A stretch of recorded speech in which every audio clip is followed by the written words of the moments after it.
opinion. And coming to the next question, in case of India, by default or by design, we created a large number of engineering students for over more than 3 decades, starting from 1990s. The STEM education and the quality of education is debatable. That we will not go into it. But these engineers are there. They are there in every walk of life, every field, every government department, the corporates, everywhere they are there. In fact, you are aware of the situation where the postgraduate engineering students are going for even lowly paid government jobs, that you are aware. But they are there. Now, the question is, how can we consolidate on this large pool of engineering students who are doing jobs across?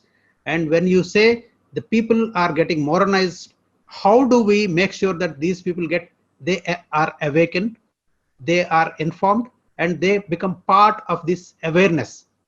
This is what I request you to answer. So, the key word that I'll use to answer the question is the word innovation. The people who are educated in these fields are supposed to be innovative. They're supposed to be able to think for themselves. Now, a very small percent of the people who graduate as engineers in India are actually doing engineering. They're doing everything other than engineering. I mean, I know people who are running some business, somebody runs some restaurant chain, somebody doing some business here and there, somebody's in the police service, somebody's in the administrative service, some are corporate people, various middle level. That's nothing to do with engineering, you see. So while India produced a large number of engineering graduates, it did not produce a large number of engineers. There's a difference between a graduate and somebody who's actually doing that. So they have book knowledge, a lot of book knowledge, and they have not been given, the opportunity to actually do real engineering. This says a lot about the kind of education system we have.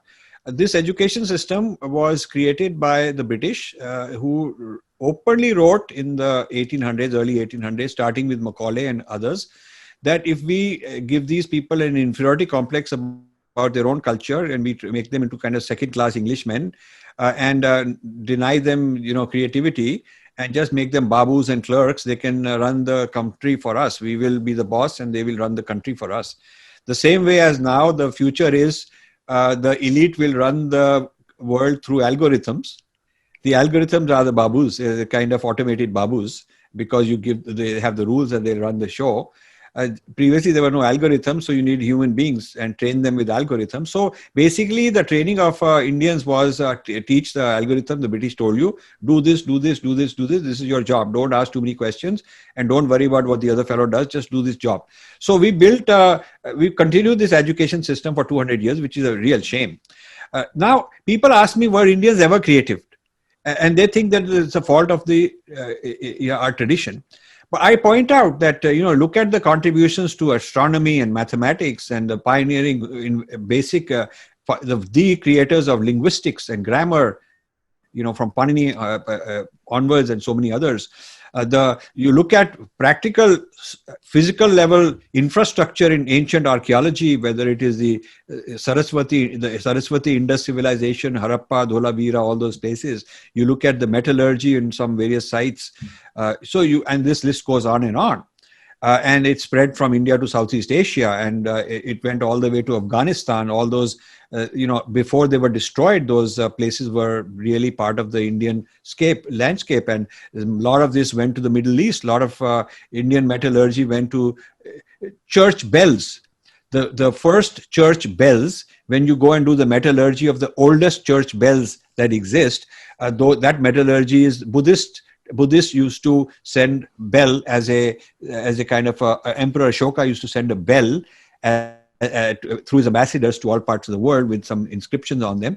So you will find more than 2,000-year-old Indian metallurgy, not only in church bells, but you will find it in the Roman archives talk about buying this wood steel from India because that was the toughest steel for making swords and shields. So India was a land of innovation.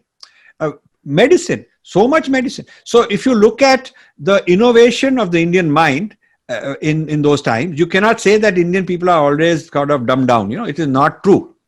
So why this happened, dumbing down, during the British era, because it served a colonial ruler to have a lot of people who just follow, instructions, algorithms.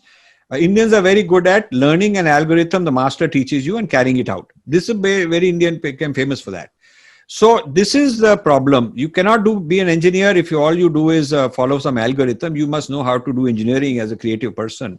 So we have to introduce creative thinking to be innovative, to have our patents. So we are not exporting the brains that work under some foreign client and he turns them into people who develop new technology. The Indians, even after so many centuries of being colonized, the basic quality of the human being is very good, because the same Indians, when they go to United States, they go to Silicon Valley, they are the movers and shakers and making all kind of waves.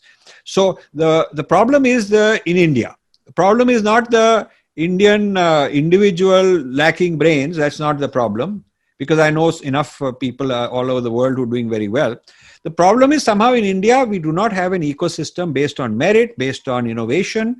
And so we are used to very low level expectation.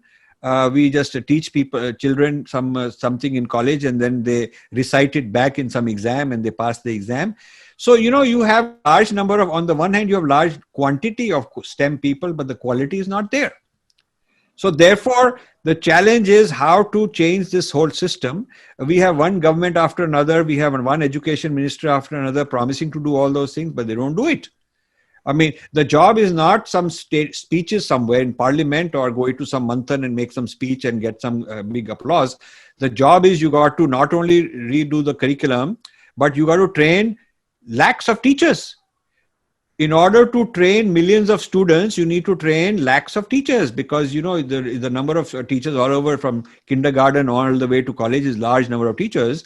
So you got to create a new generation of teachers. Who's going to train the teachers? So you need trainings of teacher institutes with new kind of, and then you'll train the teachers. Then the teachers will then train the students. It'll take a generation. There is no easy solution to this.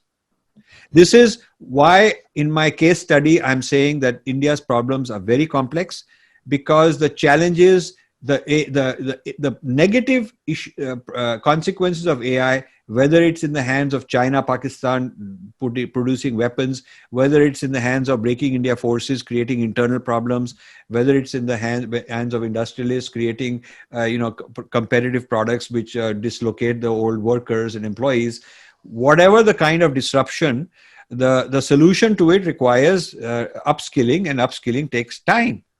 So the problem is imminent, short term. The solution is long term. I mean, it's like a doctor says that you got to reduce so many 20 kilos, and problem is like immediate. You have to do it. But he says, sir, even if I starve, I cannot lose 20 kilos in 24 hours. So the problem is more urgent. The solution is going to take long. This is very serious issue.